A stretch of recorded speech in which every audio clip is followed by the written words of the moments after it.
तव कथामृतं तप्त जीवनम कविभिरीडितं कल्मषापहं श्रवणमंगलं श्रीमदाततं भुवि गृह्णन्ति भूरिदा जनाः।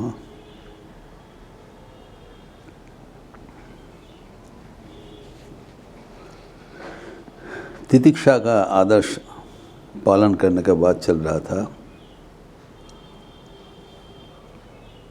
जो कि समाधि षटक संपत्ति का अन्यतम प्रधान है। अनेक प्रकार का चर्चा हुआ था। दुख का सर्व प्रकार का दुख सहनशीलता, दुख 3 प्रकार का है, आध्यात्मिक, आदिदैविक, आदि भौतिक, शारीरिक, मानसिक, सब प्रकार का दुख सहन करना चाहिए और किस मनोभाव से करना चाहिए वो भी चर्चा हुआ है। अंतिम में हम लोग देखा कि भगवान बुद्ध का जो आविष्कार 4 आर्य सत्य, इस जगत में दुख है, स्वीकार कर लेना चाहिए, it's a fact in life, एवं दुख का कारण है, बिना कारण नहीं है। कारण भी आइडेंटिफाई किया गंभीर ध्यान में, वह तृष्णा, डिज़ायर, एवं तृष्णा कारण का समाधान भी है, दुख का समाधान भी है, तो तृष्णा को निवारण करना। श्री मां शारदा देवी कहते हैं, पूछा है कि ठाकुर का दर्शन क्यों नहीं होता है। दीक्षित भक्त था, श्री माँ ने उनको भरोसा दिया कि एक बार में कर दिया तो दीक्षा का काल में तुम्हारा बंदोबस्त कर दिया, तुम्हारा कोई चिंतन नहीं है। मुक्ति अवश्यंभावी है।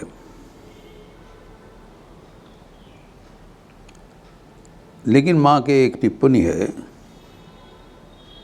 यदि सद्य मुक्ति चाहो तबे निर्वासना হবে, नतुबा ध्यानते पावे।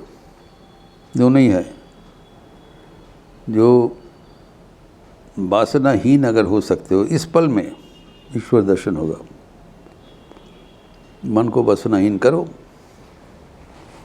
तृष्णा मुक्त करो। अगर नहीं कर सकते हो, देहांत में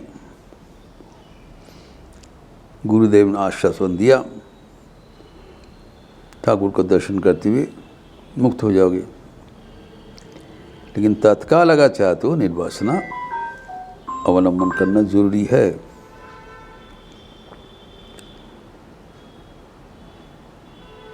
लेकिन जो भी हो, तितिक्षा का जो साधन स्वामी विवेकानंद कहते हैं, बड़ा रोचक प्रसंग किया स्वामी विवेकानंद।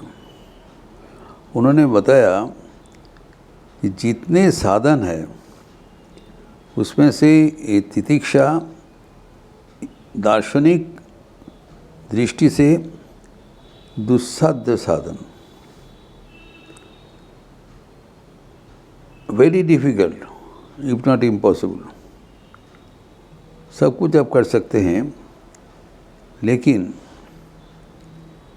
जो तितिक्षा अक्षरिक अर्थ में पालन करना अतीव दुष्कर है। क्यों?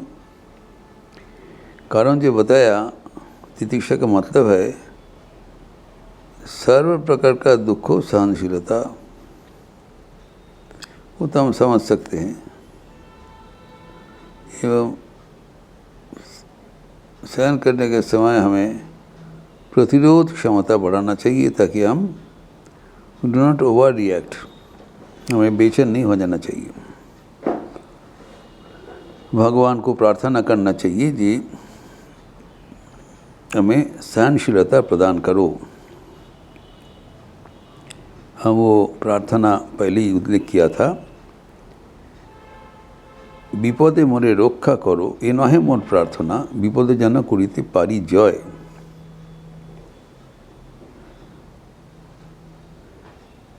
दुखे तापे व्यथित चिते नाई बदिले सांत्वना दुख जेन कभी न करी भय।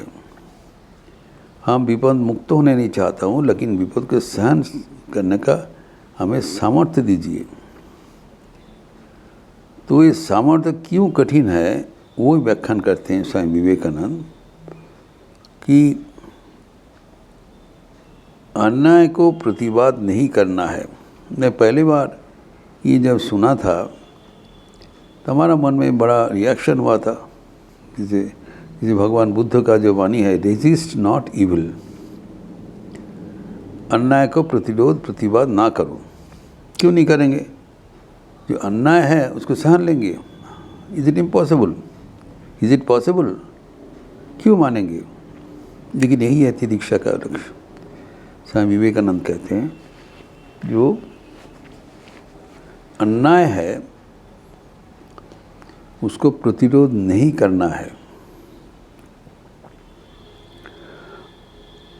और द्वितीय कहते हैं वो प्रतिरोध हम जबरदस्ती करके निष्क्रिय होकर प्रतिरोध नहीं भी कर सकता हूँ, लेकिन उसके लिए मन में जो क्रोध होता है, मन में जो भावना होता है, उसको हम कैसे न्यूट्रलाइज करें। प्रतिरोध करना के लिए हमारा स्वाभाविक स्पृहा होता है। अगर किसी उपाय से वो स्वाभाविक स्पृहा कम से कम टेम्पोररी उससे हट गया, तब भी उसके बारे में सोचना एवं उनका it's not that is past, वर्तमान में भी उनका अगर इतना ज़रूरत होता है, हमें सहन करना पड़ता है, तब भी कंटिन्यूअस सफरिंग, ये तो असंभव का जैसा है। जो कारण कोई भी हो, हमारा कर्मफल ही हो और भगवान का से हम दूर रहें या तृष्णाओं जो भी हो, लेकिन जब हमारा बुद्धि विचार से हमारे प्रति और दूसरे किसी के भी प्रति अन्याय हो रहा है, घोरोतर अन्याय हो रहा है हमारी दृष्टि से, चिंतन से, विचार से, तब वो देखते हुए हम कैसे चुपचाप रह सकते हैं। कहा गया है अन्याय जे करे और अन्याय जे सहे तो वो घृणा जैनो दोहे तीनों समो दोहे। सो अन्याय न केवल करने से विरत रहना चाहिए, अन्याय सहन भी नहीं चाहिए। तो यहाँ पर कह रहा है जी जितना अन्याय होगा उतना सहन लो। How do we reconcile this two statement? This is एक हमारे आध्यात्मिक जीवन में बड़ा प्रश्न चिन्ह है। सिर्फ चर्चा करने से नहीं होगा, हमें सोचना पड़ेगा ये हम जीवन में कैसे प्रतिपालित कर, how to implement in life. Is it practical? Is it possible? ये जो कहा गया है ये है जो साधक का सर्वोच्च अवस्था। ये समझना पड़ेगी, मामूली चीज़ नहीं है। तितिक्षा कोई हल्कापन से ना लिया जाए। जो सर्वोच्च अवस्था जब होगा तब ये संभव है। ठाकुर जो ज्ञान योगी है उसके बारे में बताया, वो इतने उच्च अवस्था में पहुंच जाते हैं कि सांसारिक कोई भी आविलता, कोई भी अन्याय उसको नजर में नहीं पड़ते हैं। जो व्यक्ति, ठाकुर कहते हैं, जो व्यक्ति आप देखो शुद्ध बुद्ध आत्मा समझते हैं, बिलीव, अगर उसको कोई नुकसान भी हो, इज़ नॉट कंसर्न। जैसे कि ठाकुर कहते हैं उसका हाथ कांटे से विक्षत, क्षत विक्षत है, खून निकाल रहे हैं, दर्द हो रहा है, तब भी वो ज्ञान योगी कहेंगे हमारा कुछ नहीं हुआ, मैं तो आत्मन हूँ, तो शरीर का दर्द हो रहा है, मैं तो शरीर नहीं हूँ, मैं शरीर के शरीर ही हूँ।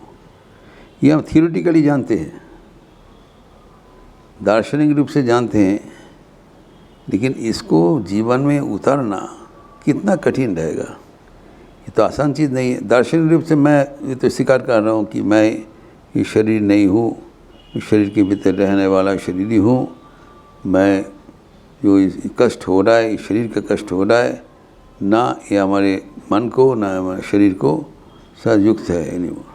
ये जो आया है इसका हमें स्वीकार कर लेना ही सबसे ठीक है, ये तो मानते हैं। तो आप प्रतिरोध नहीं किया, ठीक है, किसी हालत से समझा बुझा करके जो प्रतिरोध करना चाहिए नहीं किया, एवं प्रतिरोध नहीं करने से हमें जो कष्ट हो रहा है वो भी झेल रहा हूँ, ठीक है, इतना तक हुआ। लेकिन जो प्रतिरोध करने में हमारे मन में कोई विपरीत भावना नहीं आएगा, ये सबसे डिफ़िकल्ट है। ये स्वाभाविक है, जो कोई अन्याय कर रहे हैं हमको उसके खिलाफ क्रोध होना स्वाभाविक है, क्योंकि ये तो अन्याय हो रहा है, तो नए अन्याय के पारे जा रहा है, इतना असर नहीं है। तो ये तो जो अन्याय है उसको न्याय नहीं कहा जा रहा है, ये नहीं कहा रहा है जिसको न्याय है, ये कहा जा रहा है उसको जो सहिष्णुता में करने के लिए, रूपांतर करने के लिए जो कुछ करनी है वही तितिक्षा है। ये बात पक्का है।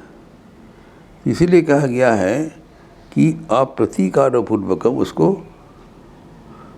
वो जो परिस्थिति आया है उसको शांत ढंग से मुकाबला करना। अगर हम उसको प्रतिकार करें तो हम तितिक्षा के आदर्श से हट जाएंगे। तो आदर्श तितिक्षा के अनुसार कोई भी अवस्था हो, अच्छा बुरा, सब में हमारा समान परिस्थिति होना चाहिए, समभाव होना चाहिए। अभी तो समान तो हुआ, लेकिन जब उसका रिएक्ट नहीं किया तब लेकिन जो अवस्था होता है उसके लिए हमें प्रस्तुत होना चाहिए। न केवल हम अन्याय को सहन लेंगे, लेकिन सहनने के बाद जो मानसिक प्रतिक्रिया होता है, दैट इज़ मोस्ट इम्पॉर्टेंट। हमें न केवल उसको सहन लेना चाहिए, बट उसके लिए मन में जो कोई क्रोध, कोई क्षोभ, कोई असंतोष कुछ नहीं होना चाहिए। इसके लिए मन को सदाई भगवत मुखी रखना अत्यंत जरूरी है। ये हो सकता है एक महापुरुष का, जो इतने अन्याय के साथ रहते हुए भी संपूर्ण भगवान के ऊपर निर्भरशील होके उसमें मन का शांति विघ्नित नहीं किया। मन सदाई शांति के परावार में डूबे हुए हैं। कोई भी अन्याय प्रतिवाद जो कि मानसिक चल रहा है, ये बहिरंग है। हमारा मन बराबर मन भगवान में जुड़े रहें। दुख जाने, सो जैसे स्वामी तुरानंद जी कहते, दुख जाने शरीर जाने मन तुम आनंदे थे को। मन को ये सब अभिलाषा से हटा के भगवत पाद पद्म में चिरस्थिर करना। तुरानंद जी कहते हैं, इतना कष्ट में कहते हैं आप कैसे हैं बनमाई, बहुत आनंद में हो, इसी दुख दिखाई जा रहा है, दुख जाने शरीर जाने मन तुम आनंद थे को। ये संभव है, महापुरुष ने अपने जीवन में करके दिखाया, वही हमारे जीवन का आदर्श है। इस प्रसंग और भी आगे बढ़ाते हुए हम अगले दिन चर्चा करेंगे। ओम शांति शांति शांति। हरि ओम तत्सत। श्री राम कृष्णार्पणमस्तु। अच्छे रहिए, स्वस्थ रहिए, आनंद में रहिए। नमस्कार।